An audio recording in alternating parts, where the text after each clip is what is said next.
नमस्कार दोस्तों, कोमल कहानी में आज की कहानी है माँ की ममता। वो कहते हैं ना, भगवान हम सभी के साथ हर जगह नहीं रह सकते, इसलिए उन्होंने माँ बनाई और उसी के त्याग और आशीर्वाद से सब कुछ संभव है। तो बस उसी का प्रमाण है ये कहानी माँ की ममता। तो चलो सुनते हैं कहानी। एक छोटे से कस्बे में कमल नाम का एक लड़का रहता था। बचपन में ही पिता की मृत्यु हो जाने के कारण उसकी आर्थिक स्थिति बड़ी दयनीय थी। कमल की माँ ज़्यादा पढ़ी लिखी नहीं थी, इसलिए उन्हें नौकरी तो नहीं मिली, परंतु सिलाई बुनाई का काम करके वे अपने बच्चे को अच्छी स्कूल में पढ़ा लिखा रही थी। कमल स्वभाव से शर्मीला था और अक्सर चुपचाप बैठा रहता था।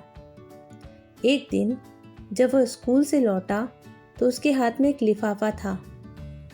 उसने अपनी माँ को लिफाफा पकड़ाते हुए कहा, माँ, सर ने स्कूल से आपके लिए चिट्ठी भेजी है, जरा देखो तो इसमें क्या लिखा है।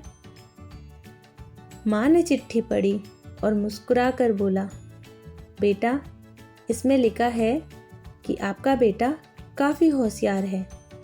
इस स्कूल के बाकी बच्चों की तुलना में इसका दिमाग बहुत तेज है और हमारे पास इसे पढ़ाने लायक शिक्षक नहीं है, इसलिए कल से आप इसे किसी और स्कूल में भेजें।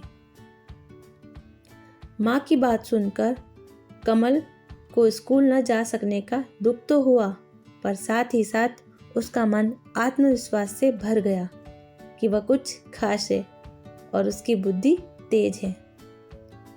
माँ ने उसको किसी अन्य स्कूल में भेज दिया और साथ ही साथ माँ उसको साथ लेकर नियमित पढ़ने बैठती, उसे हमेशा याद दिलाती कि वह बहुत बुद्धिमान है, उसकी बुद्धि बहुत तेज है, हमेशा अच्छी अच्छी बातें बताती और उसका आत्मविश्वास बढ़ाती। समय बीतने लगा। माँ के सहयोग से कमल भी बहुत मेहनत करके पढ़ाई करता। कभी भी डगमगाता तो माँ उसे वीर योद्धाओं की और महान लोगों की कहानियां सुनाकर फिर से आत्मविश्वास भरती। अब उसने खूब मेहनत की और बड़ा होकर उसने सिविल सर्विसेज की परीक्षा दी। परीक्षा में पास हुआ और आत्मविश्वास से लबरेज एक आईएएस ऑफिसर बना। कमल की माँ बूढ़ी हो चुकी थी और कई दिनों से बीमार चल रही थी और एक दिन अचानक उनकी मृत्यु हो गई। कमल के लिए यह बहुत बड़ा आघात था। वह बिलक बिलक कर रो पड़ा। अब उसे समझ नहीं आ रहा था कि अब वह अपनी माँ के बिना कैसे जिएगा। रोते रोते ही उसने अपनी माँ का एक पुराना बक्सा खोला और हाथ में उनकी माला, चश्मा और अन्य चीजें ले चूमने लगा। उस बक्से में माँ ने कमल के पुराने खिलौने और बचपन के कपड़े तक संभाल कर रखे थे।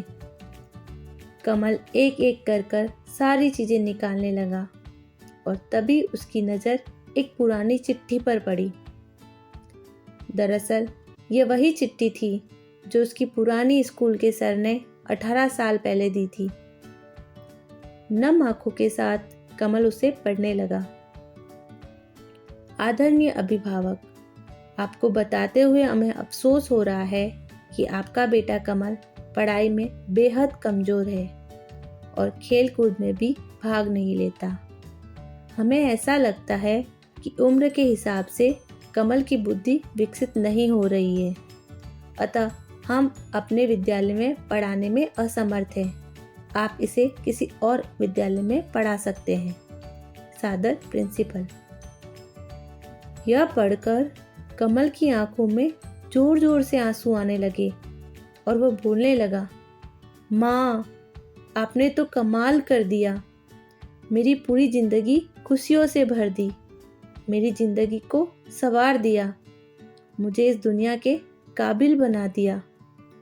और कमल यह भी जानता था, भले ही अब माँ इस दुनिया में नहीं, पर वो जहाँ पर भी है, जैसी भी है, उनकी ममता, उनका आशीर्वाद सदा उस पर बना रहेगा। और फिर वो अपनी माँ की तस्वीर को निहारने लगा।